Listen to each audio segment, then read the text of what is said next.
So here we're working on carding the wool that we've washed. We're loosening it up and then putting it through this drum carder. Can you stop for a second? So here's what the raw wool looks like. Actually, it's not raw. It's been washed and dried. So now we're working on loosening it up and carding it to get it nice and smooth and get it ready for spinning.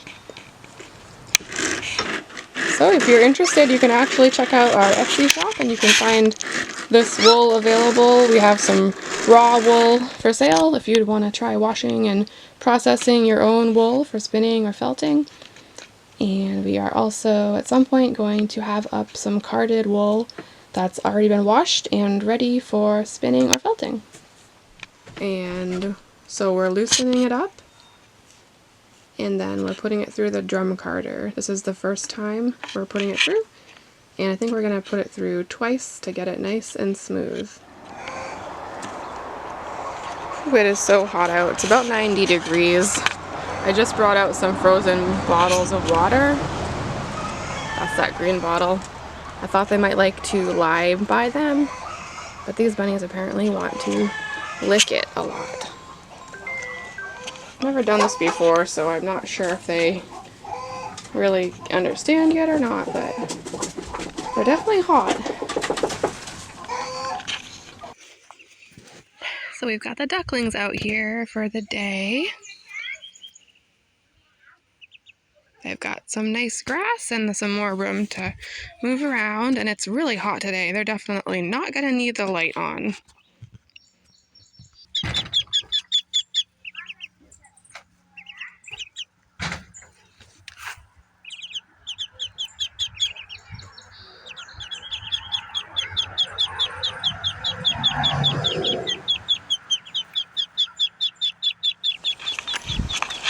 Dude, it is a really hot day out. Whew. It's actually nice though, it feels pretty good. So I do have some flowers coming up in these beds here. I wanted to show you guys over here. I have this bed here planted with flowers in 2 rows along the edges where the hay is not covering as much. And then over here along the fence edge, I have also planted some sunflowers. And I just wanted to mention about using weeds as mulch, which is what I did over here. As I went along and I pulled weeds out right along here, I just laid them in the pathway. And this was just a few hours ago. Already they're really wilted. It's really just the same principle as using hay. So we really want to just use what we have available at the time. And we used to bring them to the chickens a lot, and sometimes we do still do that, but instead of having to put some mulch down, like normally we would put hay down, which we like using, I just went ahead and used weeds, and it's pretty efficient, and it's nice to use them up. And then along here too, I've done that on this path too, like the other day, and they're quite, actually some of this was today. It's just so hot out.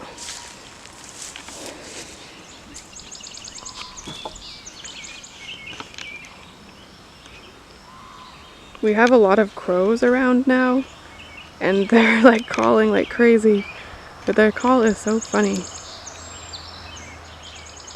Our garden really feels a lot like the book Rocks a Boxin', which I don't know if you've read that children's book, but it's a story about children using what they have in their environment, even if it's trash or pebbles or broken glass, and they create a imaginary fantasy play world, and it becomes a really memorable and important place to all the people there.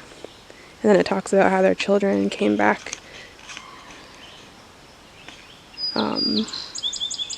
or no, not their children came back, but that one of them came back as an adult, I think is the ending. Anyway, that's a really lovely children's book by Barbara Cooney that I've really always liked, and this year I've really been thinking about how our garden is really so much like our life too, and as I go about doing all the things in here, it's so fun to think about how it all relates to our lives. It's funny because since this pen was our chicken area, we used to dump all our compost here, and we have a ton of volunteer plants like tomatoes. I've seen sunflower seeds, sunflowers, melons, what looks like some sort of squash. So I'm trying to leave the ones that I can leave. And like here's a tomato there, and that, I don't think that's anything. That's not. That's the tomato. And what else? So there's a sunflower. Yeah, a really cute volunteer sunflower right here. So we've actually got these hutches down here now that were up near the garden. Okay. This one too. Oh, Peachy is there? Why is she in there? Are there eggs under it? So the chicken is on a nest, and she's gonna be, oh, they're ready to hatch in about 10 days. I'm not sure if the duck's under this.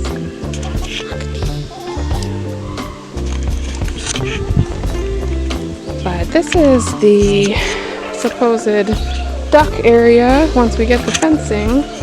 Oh, the ducks are over here already. It's really nice and shady out here.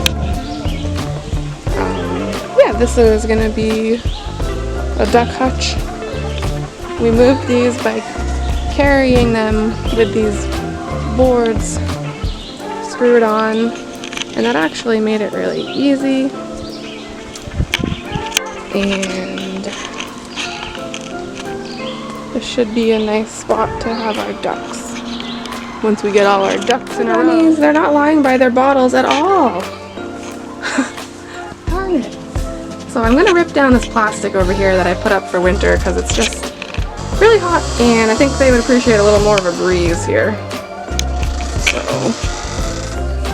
no giant spiders up here. So yes, I am going to have to put this back up. But okay, there is a giant spider there.